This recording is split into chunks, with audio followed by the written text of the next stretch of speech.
So our speaker today has claimed the title of the most registrations received for any AIA webinar to date.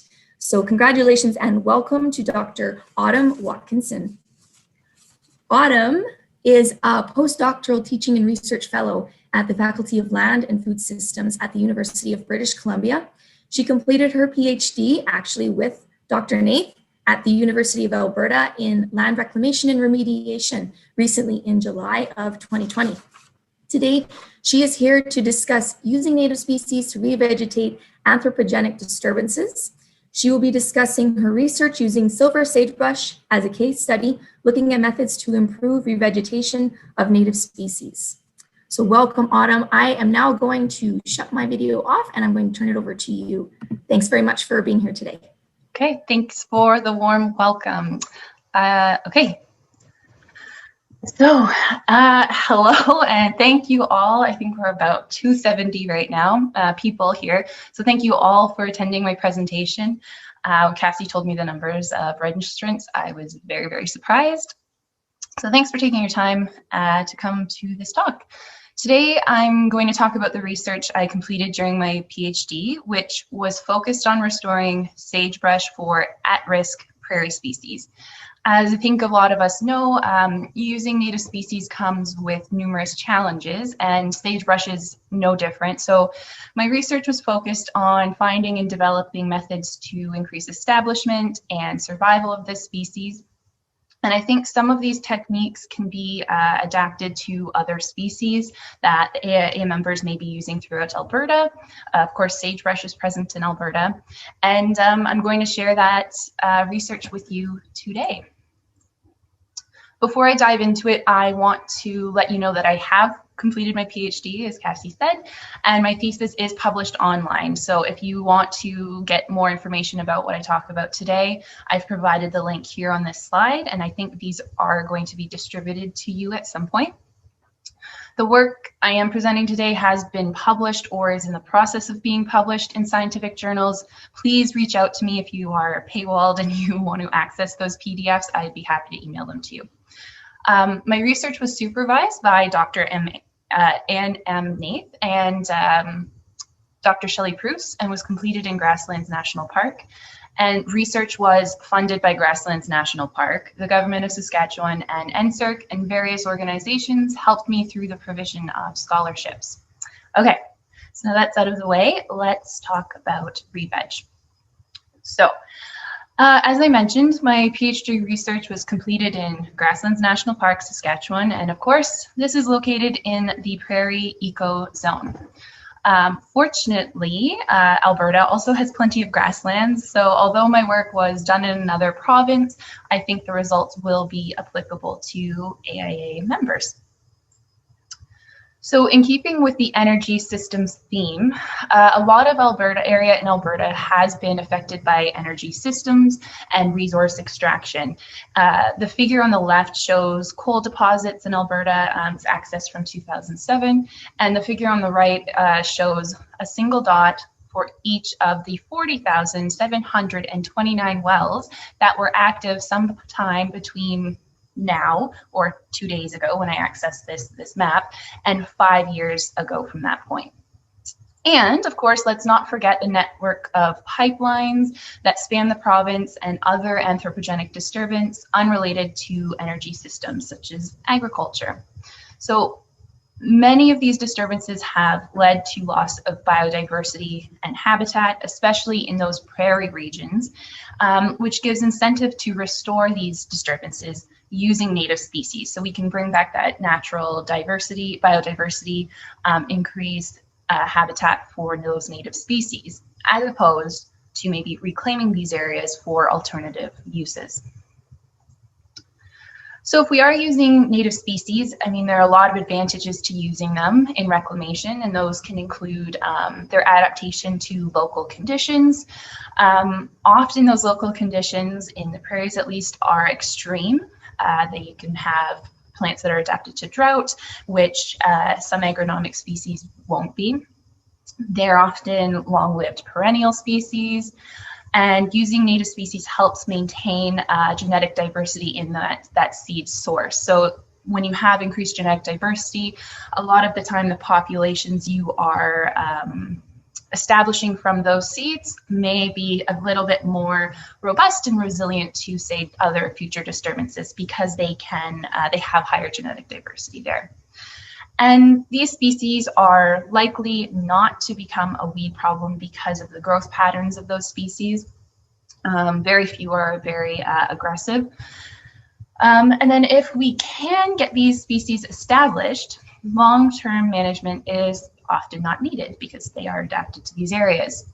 But that is the big challenge to overcome, getting these species to establish in the first place. So when we use native species, there's a lot less, much less knowledge or literature about their propagation, their germination, and their management. They're just not as anthropogenically managed as agronomic species are, so we know less about them overall. Their suitability and capability for reclamation is often not known. So although they may be a native species, they may not be suited to growing immediately after disturbance, so that would make it not useful for reclamation. We lack consistent suppliers. This is a really big issue with native species use. So we lack consistent suppliers, and sources and seed are not often available commercially. So, and then when we can get it commercially, it's often very expensive, and we may have to deal with weed contamination issues because these native species, when we do get them commercially, are not often certified in the same way agronomic species are. They won't tell you the % of weed seed potentially in there. So we have to be aware of that. And on top of all of this, native species often have lower rates of germination and establishment than agronomic species. So here are all of the list of things that make it difficult. And on top of that, once you can get your hands on it, sometimes they just will not establish. So this, of course, is extremely problematic when we're trying to restore an area. We have limited financial and labor resources as land managers, reclamation practitioners. And if we're looking to restore habitat for, say, at-risk species specifically, like I was in my PhD, we're also facing time constraints. So the big question is, what can we do about all of these sort of barriers to using native species? I asked myself that exact question when I was tasked with establishing sagebrush to restore greater sage-grouse habitat in Grasslands National Park. So I'm going to launch a little bit into now what I was doing with my research and why, now that we've had a bit of background about how you could potentially use this information. So why I was interested in sagebrush specifically is because it's a critical part of greater sage-grouse habitat and other at-risk prairie species habitat. Every life stage of the greater sage-grouse, and that's the picture of the bird you see here on the right. They're beautiful, interesting looking creatures. Every life stage of the sage-grouse requires some level of sagebrush. They are sagebrush obligates. They nest almost exclusively under sagebrush, and in the winter it comprises 100% of their diet because those leaves can reach above the snow and they're evergreen, so the grouse are able to access those leaves above the snow line. Now, because of habitat loss, fragmentation, and degradation, populations of sage-grouse in Canada have declined by 90-some-odd%, depending on which province you're in, Alberta or Saskatchewan, since the 1980s. The graph to the right shows the relative abundance of sagebrush on disturbed sites in comparison to undisturbed sites. So you can see here, these numbers are quite high. When we have agriculture, we're expecting to see 94.3% less sagebrush than on an undisturbed site. So this is quite an issue, especially when we have species scattered throughout the prairies that rely on sagebrush that heavily. right now, the population of sage grouse in Canada is estimated to be only about 350 individuals. So subsequently, these declines in populations have resulted in a species at risk listing of endangered, and a recovery strategy was drawn up for the species. And the good news is that restoration of habitat is likely to support population growth, and that's the same for many sagebrush obligats throughout the prairie species. If we can restore sagebrush and those forbs and the grasses that they need, the species are likely to do a lot better, because habitat loss is one of those big threats to the species. But as I mentioned before, establishing sagebrush has been quite difficult with conventional methods. So silver sagebrush, or Artemisia canna, is the only sagebrush species to occupy the Canadian prairies. It reproduces both sexually and asexually, which is a great strategy to be able to rely on one or the other. So in the fall, sagebrush will produce flowering heads with one individual capable of producing thousands of seeds. The thing is they produce thousands of seeds likely because so few of those are actually able to germinate and establish. So that's the strategy of this plant, is to put out thousands and thousands of seeds because very few are successful. And we see that in our seeding efforts as well. There's only about 5 to 6% establishment in restoration applications of seed. So 5 to 6% establishment from seed. And that reflects, I think, the life strategy of this plant. However, sagebrush can also reproduce asexually through rhizomes or underground root systems. So this makes the plant pretty resilient to disturbances, as long as the disturbance is removed and doesn't actually get in under the soil surface and disturb those root systems. So for a disturbance like wildfire, Artemisia canna can be quite resilient to that, and it can resprout from that crown or rhizome as long as the fire intensity is not too great and it leaves those components of the plant intact. So from planting, though, we still see only about 25% survival after 5 years from planting. And that may be just due to the fact that when you have these single seedlings isolated from a parent plant, there's no rhizome system connecting those two. It's all down to this single seedling to be able to collect the resources it needs, and potentially, you know, in the natural system, when you have these rhizomes reproducing from the parent plant, those sprouts or seedlings can rely on the parent plant to collect a lot of the nutrients and water and resources it needs to help support it through times of harsher conditions.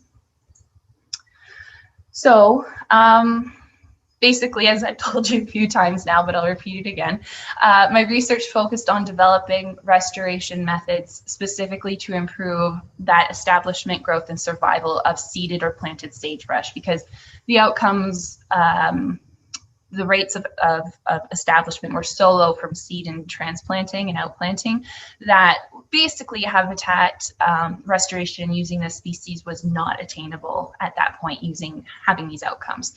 So my goal was to increase those levels of establishment and survival.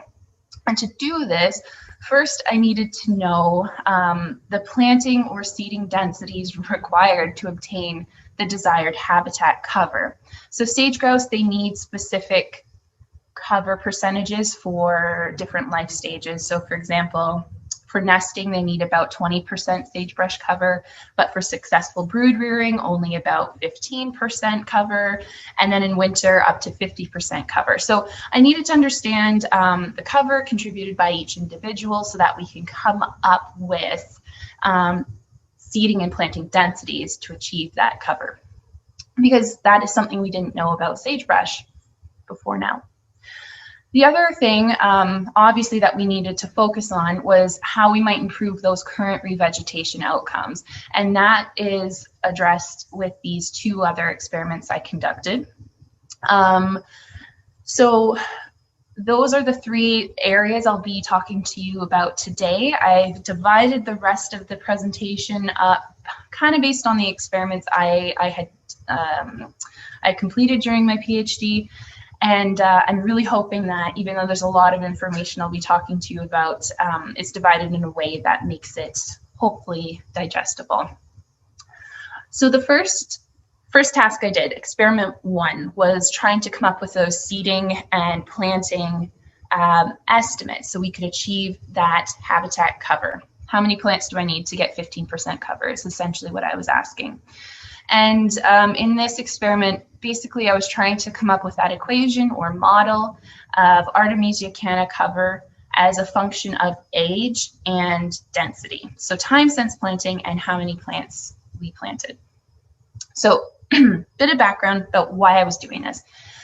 As I mentioned, habitat targets for sage grouse are expressed in percent cover. For example, 30% sagebrush cover. However, in restoration, we work in densities, right? So we always seed with kilograms of seed per hectare, which essentially works out to number of seeds per hectare or number of seedlings per hectare planted. And we don't have currently a way to convert number of individuals to desired cover or that percent cover. And generally, you know, with grasses or with forbs, we can do this quite easily because once that plant establishes, cover remains pretty stable throughout the lifetime per individual. And they're not large, a lot of the time, large plants, so we're able to have a pretty accurate estimate. If we did a sort of visual assessment from above, we could say, oh, you know, 1 cone flower contributes about 1% cover to the landscape. Well, with sagebrush, the problem is that they grow throughout their life, obviously, and get bigger and bigger and bigger to a certain point, and then potentially get smaller, develop open canopies. And the issue is that we don't know what the maximum size is that they usually achieve, or at what age they usually achieve this. And the big question too is, how does land management also affect the growth of these plants or the development of those morphological characteristics?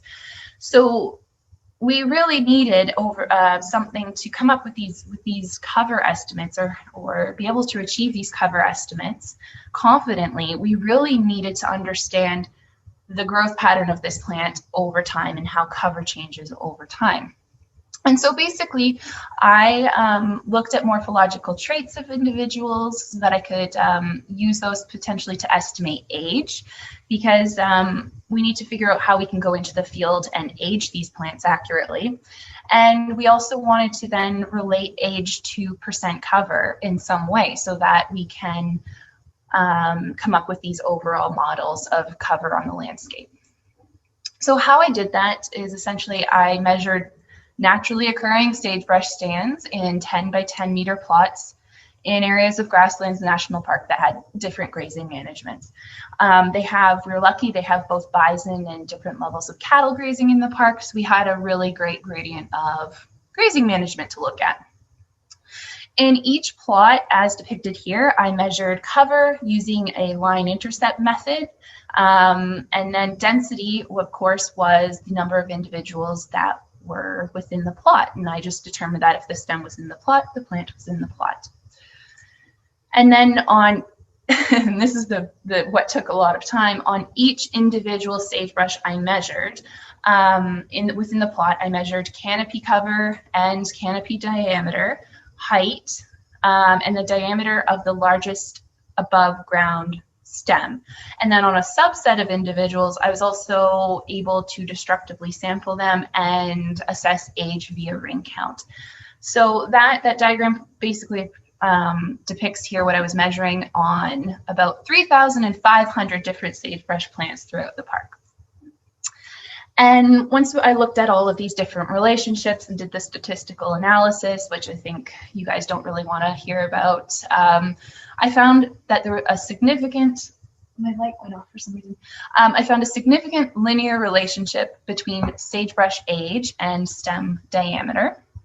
And the R-squared value was strong enough that I felt confident using stem diameter as a proxy for age. And this was great because this means that stem diameter could be used in the field for quick assessment of sagebrush stand age. So instead of having to go out and dig up a plant and stand down the core to look at these rings, we can essentially go out and using this linear equation say, okay, the stem diameter is 55 millimeters, multiply that by 0.786, and you have an estimate of age. And that is gives you a pretty close estimate, which is wonderful. I was also able to model canopy cover as a function of both age and stem diameter with similar trends, which gave me a bit more confidence in the results, seeing that we had that linear relationship between age and stem diameter. I'm really glad that the trends, when we modeled those both against canopy cover, were pretty much the same. The peaks here in this graph show at what age and size canopy cover is maximized. So for example, on the black line here, showing stem diameter versus canopy cover, you have about 4,400 centimeters squared as that peak canopy cover area, and that's being achieved at about 20-ish, 28 years or so. So that's what that graph is telling you. And so that's the interesting part about working with shrubs versus grasses or forbs, as I mentioned before. What we can clearly see here is the cover provided from one individual is very dynamic and it changes over time. So we do need to take that into account in our restoration formulas. So when I took these results that I just presented on the previous page, along with the information about stand age demographics I collected in the study and how those changed in mortality rate, essentially combining that information together allowed me to then model landscape cover, which you see on the y-axis here, as a product of canopy cover and density. And basically, what you can see here, or sorry, we're modeling canopy cover, landscape cover, as a function of time and density. So canopy cover was predicted by time, which is the age of the individual. So that's what you see here on the x-axis. So essentially we come up with these different scenarios, which I've kind of depicted on this graph here, saying, okay, well, if we are working in an area with bison grazing, which is indicated with the blue lines, if we alter the density at which we plant individuals, we can then look and see at what time after planting we might be seeing different cover on the landscape and from planted individuals. Now these graphs do peak and go back down because I'm not taking into account reproduction of those planted individuals. And I'll touch on that a bit more in the presentation, but that reproduction, of course, is important, and we're hoping that the planted individuals will reproduce as soon as possible and sustain the cover or increase cover from planting. But that is something at this point I couldn't accurately assess. So it is something that we should be looking at in future, but I still think that this is promising and the models are a little bit conservative, which again, I think when we're working in restoration is better to be a bit more conservative than the other way. So this work essentially allowed us to come up with this equation to figure out the seeding and planting densities we need to achieve the cover we want for habitat restoration. And now that I know that, I wanted to move on to then saying, okay, now that I know how many individuals I need, I really need to figure out how to get these guys established on the landscape. And so the first thing I wanted to look at was how we might improve seeding outcomes. So in this experiment, I examined different preparation or treatment methods of seed, including storage time, light exposure, and physical scarification, and how those affected the germination of silver sagebrush. So as I mentioned before, broadcast seeding results in very low emergence of silver sagebrush with just about 5% success establishment from seed. Low field emergence could be caused by several factors, including environmental conditions and some other factors that we could potentially manipulate, like seed dormancy or low germination rates. Seed dormancy, as I'm sure a lot of you know, is a state in which seeds do not germinate, even when environmental conditions are normally favorable for germination. And this can be controlled by hormones, mechanical restrictions, or other factors that might be removed by manipulating the seed or germination conditions, such as light or temperature. So in this experiment, I investigated whether certain manipulations could increase germination. To do this, we collected seed from populations of sagebrush across Grasslands National Park in late November 2015 and 2016. These seeds were cold stored to allow after ripening for 4, 5, 6, 16, 17, and 18 months. Now, that does seem like a weird sort of month pattern, but these times correspond to when we would normally be seeding in the spring. So if I collected in November, if I store it for 4 months, we're seeding in, I believe, late March. This April is 5 months storage, May is 6 months storage, and then 16, 17, 18 is for a full year, adding a full year to that.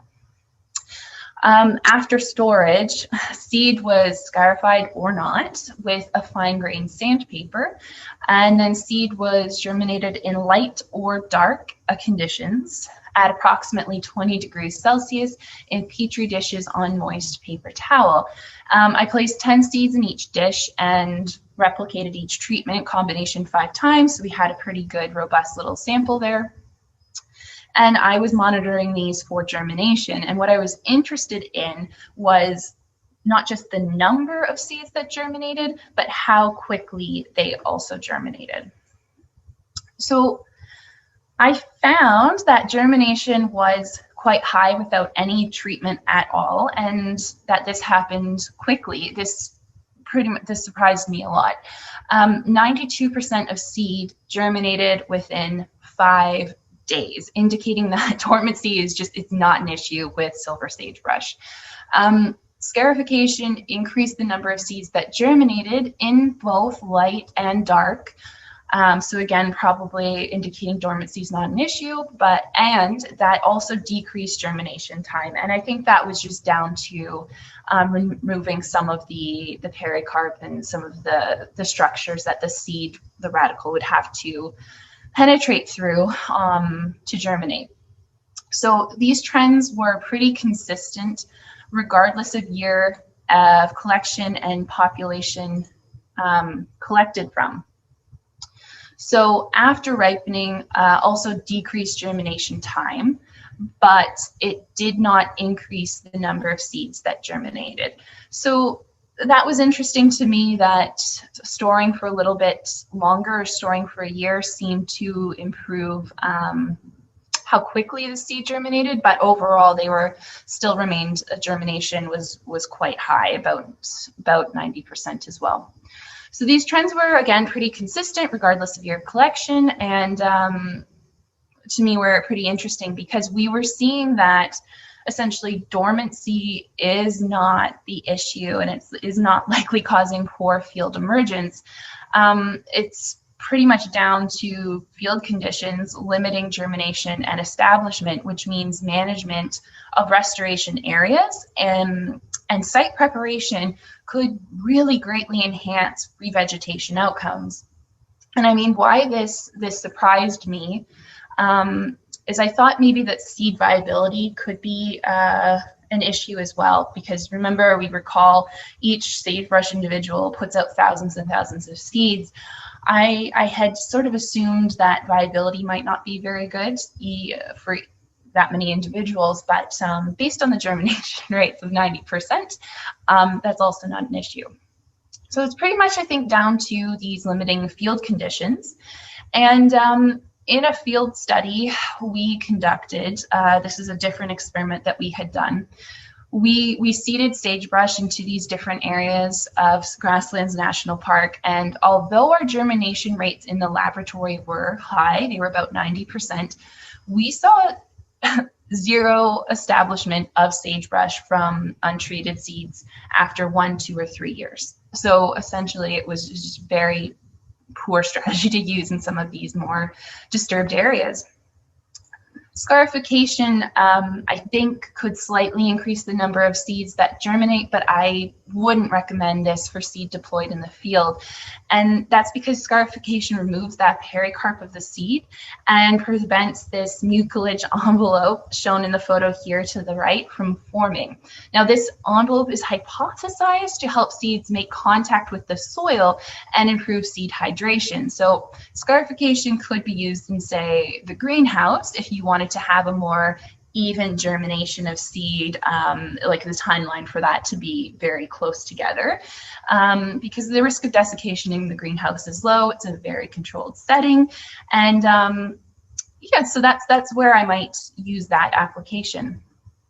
And with sagebrush specifically, it seems like letting the seed store for 1 year in cold storage could be beneficial to germination, but Artemisia canna cannot be stored for a long period of time. The seed does not keep very long, and viability really starts to drop after 3 years. So it's best not to plan on storing seed for long periods of time. And that's one of the reasons I didn't investigate looking at that for 2 or 3 years, because a lot of the literature is saying after 2 or 3 years, viability drops off significantly. Now, this is really interesting to me because I started that seeding experiment in 2015, and wouldn't you know it, in 2016, late in 2016, this really cool paper comes out from Madsen et al. And that's published in Native Plants Journal. The information is here for you if you're interested. And they essentially saw the same things I was seeing, and they were a step ahead, of course, and they actually started to develop strategies to overcome these environmental conditions when they're seeding sagebrush. And what they did is essentially develop these seed pellets with soil. They have some, I think, a sort of hydrogel type thing in there, and fertilizer, different nutrients for the seed. And essentially what they do is they mix up all these ingredients and they put them through pasta makers. So that's why they look like little pillows or little pellets of pasta, because they literally put this stuff through a pasta maker. But the results they're seeing from this work is amazing. They have improved seedling emergence between 2.3 and 10-fold. Survival is a lot higher, and there's evidence too pointing to potentially greater seedling growth from those that emerge from these seed pillows or seed pellets than those that do not. And for me, this is really interesting because one of the limiting things that we deal with in restoration is that you need a lot of people to cover and restore, to deploy seed or seedlings over these restored areas. But if you have a product like this, I think that there might be some room for aerial deployment of these seeds, and that could be wonderful for sagebrush restoration and other, if we use this with herbaceous or grasses cover, because it just opens the door for larger areas to be restored in shorter periods of time. So that's pretty cool. Okay. So, I mean, I was generally unsuccessful with my attempts to improve seeding, but Madsen et al.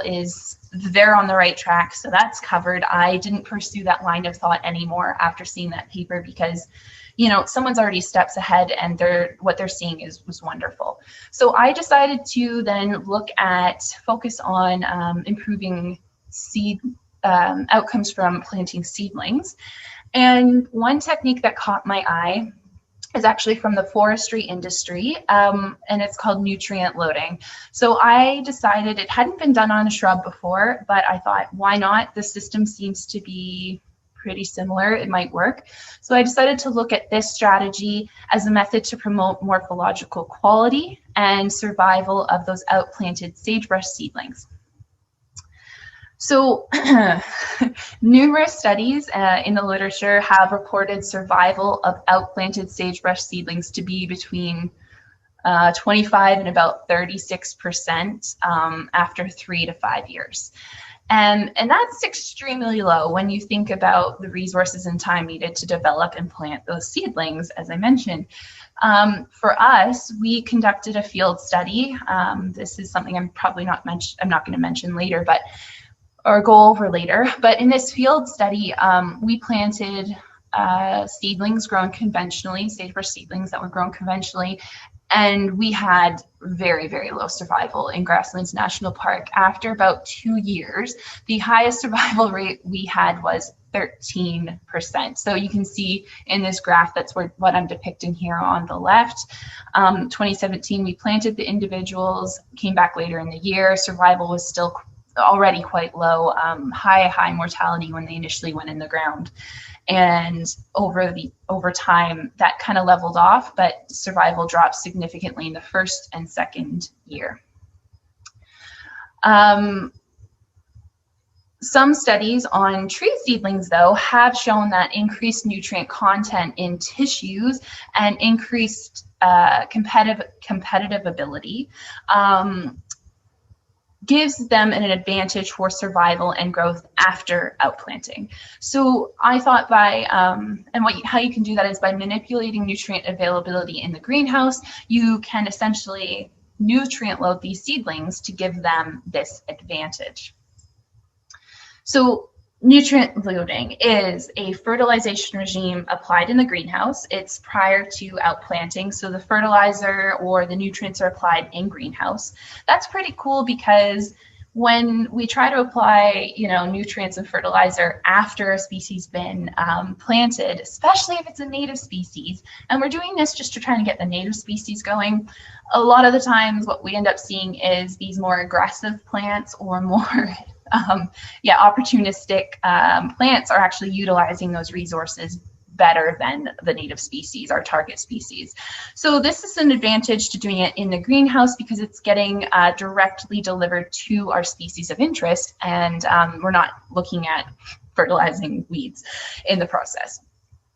So this nutrient loading, though, it increases plant nutrient reserves, and how it does that is by essentially at some point biomass accumulation of the plant will, unless you're dealing with aspen or something like that, generally you will see a biomass plateau where the plant stops putting on a lot of mass. And when we continue to fertilize or add nutrients at this point, hypothetically, the seedlings should then accumulate some of these nutrients in their tissues. So that is basically the premise of nutrient loading. And this blue box here, this is where nutrient loading is maximized. That's the area you want to get to. Just load them up with as much nutrients as you can, and just before that point of it becoming a problem and them experiencing basically toxicity issues. So that's what we're aiming for in that nutrient loading bracket there. So there's a lot of questions to answer when you're starting out with something like this. And so my objective of this experiment was first to say, hey, does nutrient loading actually work with sagebrush? Will we see a biomass plateau with sagebrush that will allow us to nutrient load? If we can, how long do we grow them in the greenhouse? How much fertilizer, how much nitrogen is best to apply? So I set out to answer those questions initially. And, if that all worked out and I could nutrient load the plants, the second question is, well, okay, I was able to nutrient load these sagebrush plants and it was a lot of work. So is it worth it? Do they actually, when I put them in the field, do they actually grow better? Do they actually have higher survival? Like, was the effort worth it? And those were the two big questions.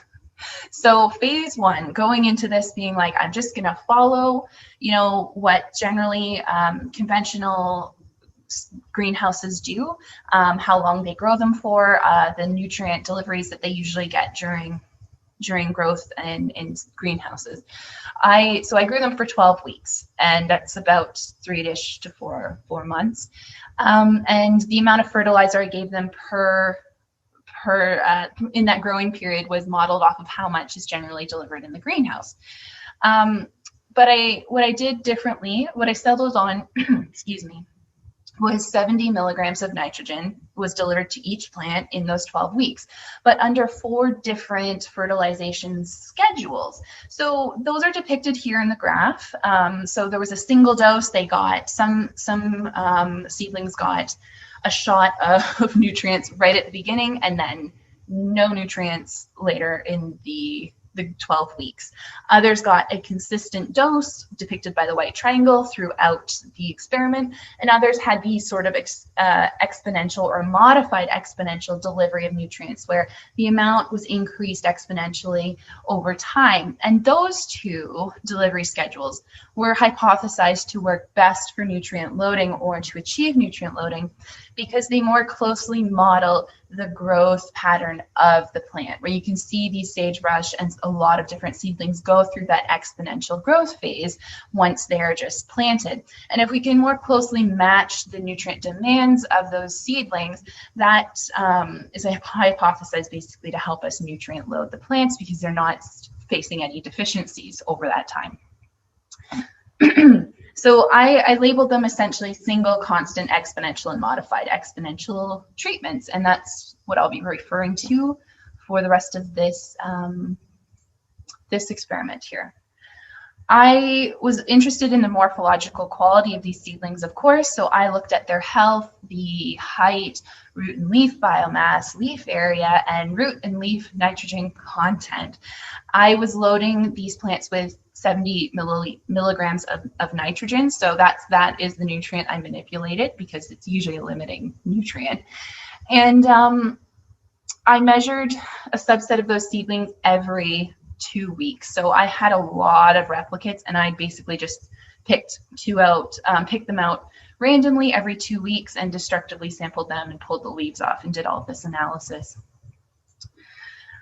And the results showed that nutrient loading was unsuccessful. So largely due to the fact that growth did not slow significantly during those 12 weeks.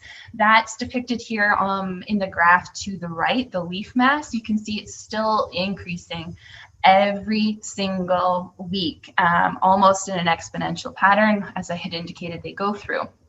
And so, of course, the plant was using up the nutrients I was giving it, and none of them went into reserves in the tissues. And that's depicted here in the graph to the right, showing leaf nitrogen content in the leaves, and that actually just steadily went down during the experiment. And what we want to see is obviously that going back up and peaking at a certain point. So essentially, also looking at the relative growth rates and the health of these individuals, we did see some nutrient deficiencies. So what this indicated to me was that we need to increase the time that these individuals were in the greenhouse, and we need to increase the amount of nutrients that they were getting. So that's what I did. And I mean, science is an iterative process. We just keep trying until we find something that works.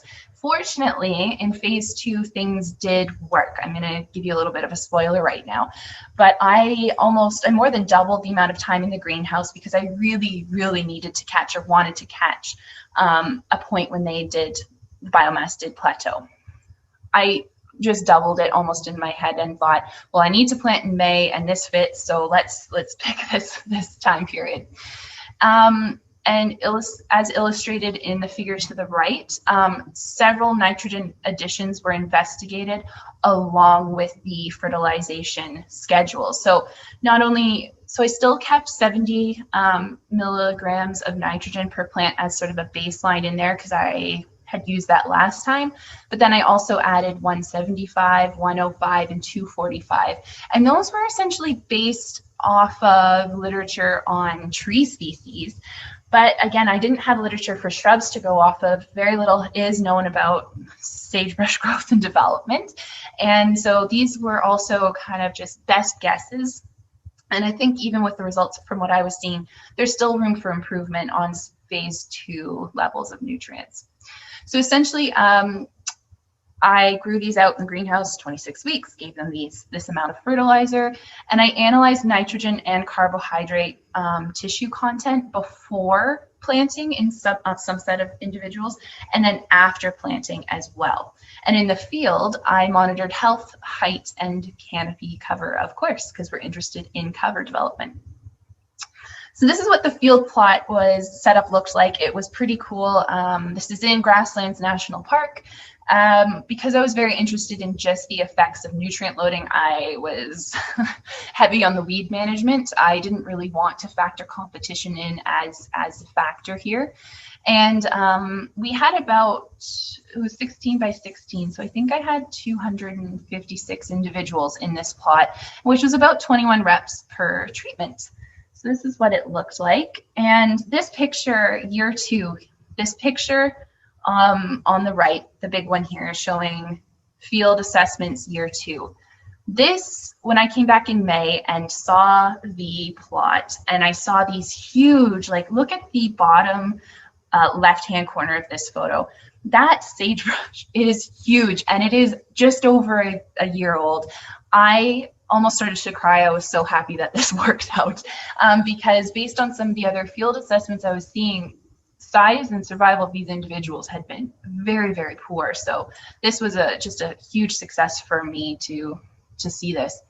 When we get down to the nitty gritty of like what we were actually seeing with numbers, essentially nutrient content of seedlings just prior to outplanting, that's what's shown here in the graph, indicated that nutrient loading was successful. So I've got this graph divided by color based on those for fertilizer scheduling regimes. And then the bars are ordered based on the amount of nutrients they received. So farther to the left is the higher amount of nutrients. And basically what you can see is within each color grouping, the more nutrients we added, the more nitrogen was stored in tissues. And when we use those exponential or the modified exponential, which are green and brown bars, we had a lot more nutrients stored in the tissues. And that was great to see. We saw that we learned that nitrogen was stored at a 1-to-1 ratio in roots and leaves, which is interesting if you think about the plant sort of strategy to dealing with drought, things like that. And yeah, so it was just very cool to see that happen. Now, so they were storing nitrogen. What we saw in the field was even cooler.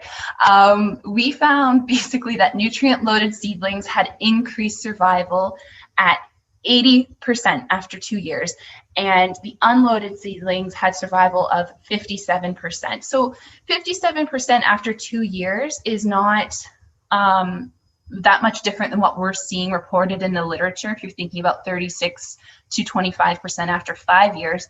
So to me, 80%, I mean, that was amazing, especially considering you do have the highest mortality after first and second year. This is wonderful. The other thing, though, that blew me away is that canopy cover of those loaded seedlings was almost double that of the unloaded seedlings. And you can see this depicted in the photos here, the photo series. This is the same sagebrush individual at 2 months after planting at only about less than 10 centimeters across. 5 months after planting, still about just over 10 centimeters across. We come back the next year, it is doubled its size in a year. Wow, that's great. It's about 20 centimeters across. But wow, coming back 1 month later from 14 months and seeing that same individual and many of those in the plot in 1 month double their size from 20 centimeters to 40 centimeters, that just blew me away. And that was amazing. That really means that with limited resources, we could potentially restore a lot more area to the habitat targets we need with fewer individuals, which means we don't need as many people planting, or we can maximize that better. Our money goes farther. You know, it's wonderful. I think that this is really promising. Now, of course, there's a lot of room still to figure stuff out, because I think we can still increase nutrient loading a little bit more if we add more nutrients in the greenhouse. So we can fine tune this a little bit more and get better results. Now, the other very cool thing, oh, there's so many cool things coming from this experiment, was that We came back 2 months after planting the sagebrush in the plot. This area in Grasslands National Park, all the area around this plot had been cultivated. There was no sagebrush anywhere near this plot. And we came back 2 months after planting, and we had 7 new individuals in the plot. And they were outside the rows and columns that we had planted sagebrush in. And that was so neat, because the literature basically had said, well, we don't see silver sagebrush reproducing until it's about 3 to 4 years old. And we just found that it can reproduce after, like it's 30 weeks old, which is amazing. And even when we were looking at in the lab and analyzing some of the root structures, we can see these sprouts occurring already after 25 weeks in the greenhouse, which is so very interesting. One of the other things about this experiment is it really indicated to me that the individuals are sensitive to where you plant them, very much so. Even in a relatively homogeneous plot, we did see some changes in soil structure or soil texture, and thus moisture retention throughout that plot. And that did significantly impact those individuals as well. So picking the right spots for transplanting was a big lesson as well to come from this. So conclusions from this was essentially that nutrient loading can be quite successful with sagebrush. We just need to figure out, and this is, I think, something we'll need to do for any native species you're thinking about using this for, is essentially you need to figure out if that species will hit a point where biomass will plateau, at what point that will plateau, and then really try to fine tune the nutrient additions that that plant needs. And you can do that by looking at the relative growth rate to see that you've maximized that, but then looking at the nitrogen content of those plants in the tissues, and that'll help you figure out if you are doing that successfully. And if you can nutrient load, there's a lot of evidence saying that this could really increase cover outputs for the same individuals, which is really wonderful. Okay, so in summary, I am done telling you all the new information, and I'm just going to bring everything together and talk to you a little bit about how you might use this as well for yourself. So one of the things that I thought was very interesting from all of these experiments and bringing them together is that, recall that I had modeled sagebrush cover in that first experiment I talked about, and that essentially what was limiting cover gains in that model is the very high mortality of individuals in the first year or two that they're grown, and because there was really slow development of canopy cover. What we saw in that modeling experiment was that cover was maximized after like 30 years. It's a long time to wait to get maximum cover of an individual in the landscape. So what's interesting is that when I then put the morphological and survival rates from the nutrient loading experiment into these models, because we had increased survival, increased cover, what we see is these outputs, the modeled outputs for cover on the landscape, increase substantially, depending on where you're planting these individuals. Now, this graph is just showing planting of, I believe it's 0.2 or 0.5 individuals per meter. So it's still not a huge high planting density, but we've increased the output, predicted outputs from those individuals to a point where, you know what, habitat restoration, if we need 50% cover, we can obtain it now that we have better technologies or better methods for developing seedlings. So my recommendations to you guys, basically, test seed dormancy, germination, and establishment, because native species are, and I'm sure all of you know that, but native species, that will vary greatly and will vary depending on age. Grasslands National Park, I'm just going to send a shout out to them. They're doing a wonderful job right now developing a seed collection program and trying to make sure that they have the facilities to process and store the seeds, because they recognize that those cleaning it and the storage time and having a good inventory are keys to making sure that you are maximizing the establishment from seed that you can, because it is quite low. There are some pretty cool new technologies out there. So maybe looking into seed pellets. I know that the Canadian Forestry Service out of Edmonton is looking at seed pucks. It's almost the same sort of idea, but they're deploying species together like fireweed and spruce and things like that. And I think the Northern Alberta Institute of Technology is also looking at that, ways that we can use plants together and deploy them together with their little nutrient balls to make establishment better. And there's a lot coming out on that. So that is something maybe you would want to look into. And then I think nutrient loading is definitely, in my experience, it's something that could really change the game for seedling development. It's not new. I mean, it's been used in the forestry industry since the 90s, but it is something that I think we could do more, and maybe we don't know about it because a lot of the results are behind a paywall. So I'm happy to have had the opportunity to tell you about it, and hopefully you can start using some of those concepts yourself to develop seedlings. Like I said, maybe there's adaptations for forbs and grasses. I believe one of my new lab mates out of the University of Alberta with Ann Nath is going to be investigating something like that as well. So we'll look for that in the future. And then really the big thing that I didn't touch on a lot of, but really we're going to need to start considering land management and site preparation more substantially, because those will greatly affect our outcomes. So before you do any of this stuff, think about creating a site that will really be the best to receive seed or seedlings in, because I think that will up the chances that we will be successful in our endeavors. And with that, I want to thank you. That ran a bit longer than I had hoped. I'm just over the 50 minutes, but I'm hoping I'll have time for questions to answer your questions well. Again, if you have any questions you want to want to chat, please feel free to email me at the email I've provided.